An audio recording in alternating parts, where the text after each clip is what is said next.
அவரை நான் பாராட்டுகிறேன். இங்கே மதங்களை பற்றி பேச்சு வந்தது. நான் ஒரு கவிதை எழுதினேன். ராமர் கோயில் கட்ட வேண்டும் என்று பாபர் மசூதி இடிக்கப்பட்ட பொழுது நான் ஒரு கவிதை எழுதினேன். முதல்ல ஒரு முடிவுக்கு வந்துருவோம். ராமர் அவதாரமா மனிதனான்னு சொல்லுங்கன்னு கேட்டேன். நான் சொல்றது மிக முக்கியமான.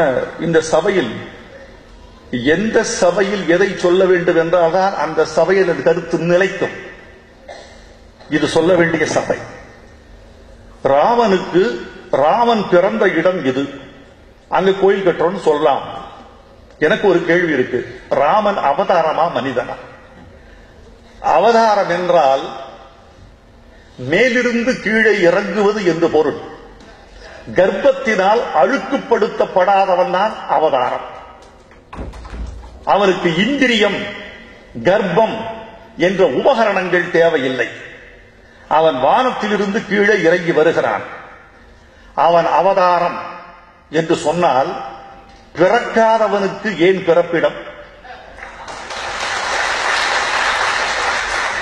ராம அவதாரம் என்றால் பிறக்காதவனுக்கு எது பிறப்பிடம்? இல்லை. கோசலையின் வயிற்றுதித்தவன் சொல்லுங்க.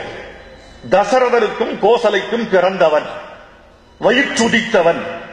அப்படி என்றால் வயிற்றிலிருந்து வந்தால் அவன் மனிதன். மனிதனுக்கு எதற்கு கோயில்? இந்த ரெண்டு கேள்விக்கும் இதுவரைக்கும் பதில் இல்லை. நானும் ஒரு பொது மனிதனாக, மத நல்லிணக்கம் பேசுகிறவனாக, இந்த மண் மனிதநேய மண் என்று வற்புறுத்துகிறவனாக, நாம் எல்லா மதங்களையும் கடந்து எல்லா மதத்துக்குள்ளும் மனிதர்களை பார்க்கிறோம் என்ற நிலைமை